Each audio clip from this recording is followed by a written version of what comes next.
Hace 150.000 años, el ser humano era genéticamente igual a hoy. Pero el medio en el que vivía era muy diferente. La sabana africana en la que se movía el Homo sapiens sapiens era un ambiente completamente hostil, muy diferente al de hoy. En ese contexto, las emociones cumplían una función adaptativa clave, es decir, nos ayudaban a sobrevivir. Sin ellas, probablemente habríamos sido comidos por un león, quemados por el fuego o atacados por un oso. Nuestras emociones contienen en sí mismas muchas de las respuestas que necesitamos para vivir una vida con sentido. En este video te cuento por qué. Pero antes, te invitamos a que te suscribas a nuestro canal o que nos sigas en nuestras redes sociales. Adelantémonos ahora hasta los tiempos actuales. Al igual que desde el inicio de los tiempos, las emociones tienen funciones adaptativas claves para los seres humanos. ¿Cuáles son esas funciones hoy? ¿Y por qué es importante conocerlas para nuestro día a día? Las emociones son reacciones que todas las personas experimentamos simplemente por ser seres humanos. Hay más de 150 emociones y muchas formas de clasificarlas. Hoy vamos a hablar desde la clasificación de las 6 emociones primarias, que se dividen en placenteras y displacenteras. Las emociones placenteras son la alegría y el amor, y las displacenteras, el miedo, la tristeza, el asco y la ira. Aunque todos y todas las hemos experimentado alguna vez, no tendemos a ser conscientes de que un mal manejo de las emociones, una inhibición para sentirlas o su no expresión, pueden acarrear muchos bloqueos e incluso síntomas. Cada emoción tiene una función adaptativa. Por ende, si no la sentimos, perdemos también la función que esta emoción tiene para ofrecernos. La tristeza tiene como función poder elaborar las pérdidas que la vida trae consigo. Si yo no puedo contactar con mi tristeza, no puedo elaborar pérdidas. Entonces, por ejemplo, si pierdo a un ser querido y no puedo contactar con ella, no voy a poder hacer el duelo. Por lo tanto, el duelo va a quedar detenido en esa pérdida y no va a estar disponible para otra cosa en mi vida. Hay una energía, una parte de mí que va a quedar detenida en ese duelo. Si yo no puedo contactar y honrar a mi tristeza, pierdo la función de elaborar las pérdidas y quedará entonces bloqueada para mí esa función. La segunda emoción displacentera es el miedo. El miedo tiene la función de mostrarme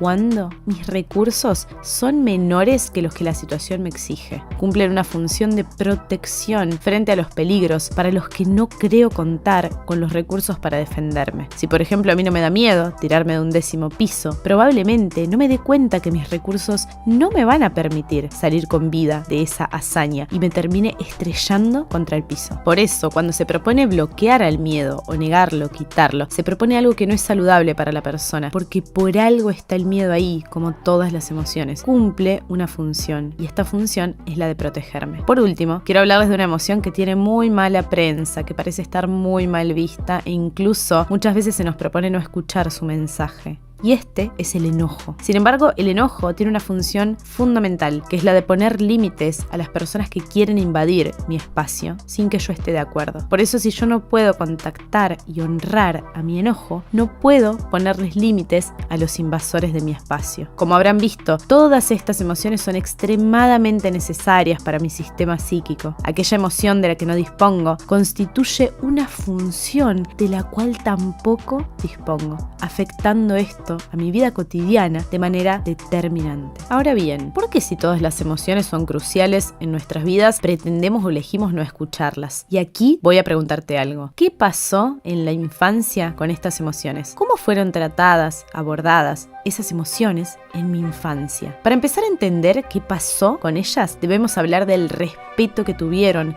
nuestros cuidadores primarios con nuestras emociones. Respetar las emociones de los niños significa que las personas que estaban al cuidado de ese niño le hayan hecho lugar a esas emociones, que hayan hecho sentir al niño o a la niña que esa emoción tiene derecho a existir. El respeto es la sensación que dice que una emoción tiene derecho a estar ahí. ¿Y qué pasa entonces cuando no se respeta la emoción que el niño o la niña tiene? Bueno, en ese caso, este niño empieza a elaborar mecanismos para que la emoción no aparezca. Los niños suelen usar dos grandes tipos de mecanismos para no contactar con sus emociones. El primer mecanismo es permitirse sentir la emoción, pero evitar su expresión. Es decir, se permite sentir el enojo, pero no se enoja o no lo muestra para el afuera, no lo expresa. El segundo mecanismo es, si la prohibición es más profunda de esta emoción, puede impedírsele al niño la propia experimentación. Es decir, el niño ya ni siquiera siente la emoción. Es tanta la prohibición que siente del afuera que el niño ni siquiera se permite sentir esta emoción.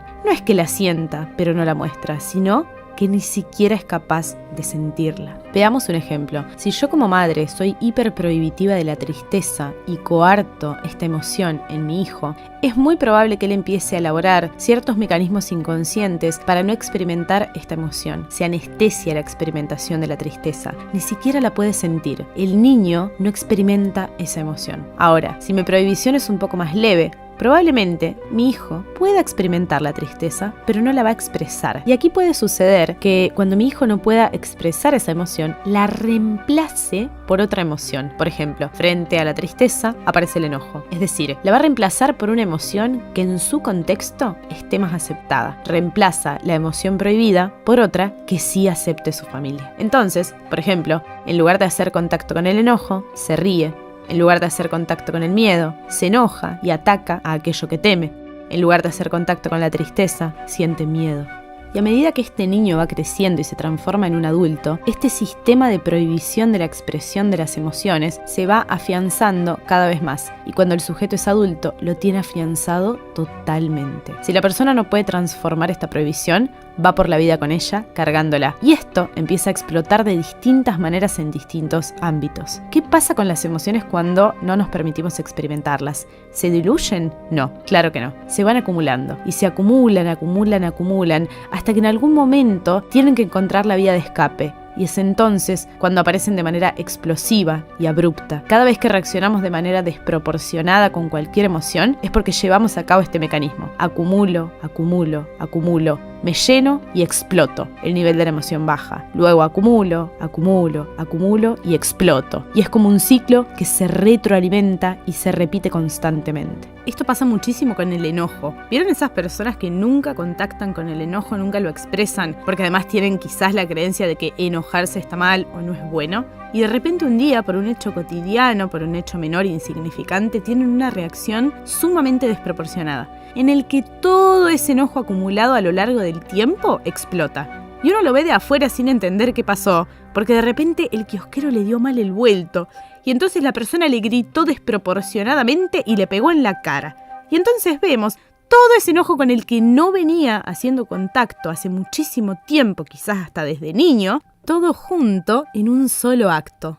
Suele suceder que quien acumula enojo, cuando sale todo junto, se vuelve una persona agresiva y antisocial. Quien acumula tristeza, sale toda junta y vemos una depresión. Quien acumula miedo, sale todo junto y vemos una fobia. Quien acumula alegría, sale toda junta y la persona se vuelve maníaca.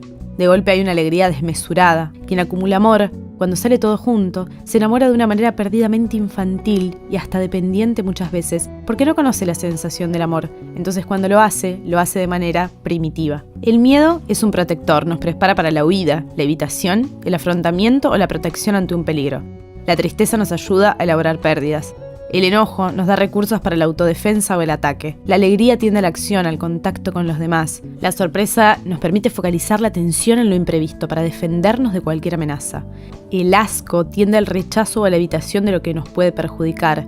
La culpa nos enseña a reparar y a hacer las cosas diferente la próxima vez. La admiración nos enseña a imitar. La curiosidad nos permite la exploración. ¿Podés expresar todo el abanico de emociones? ¿Hay alguna que te cueste más expresar? ¿Cuál es? Déjanos tu comentario más abajo. Y también te invitamos a que te suscribas a este canal si querés ver más videos como este.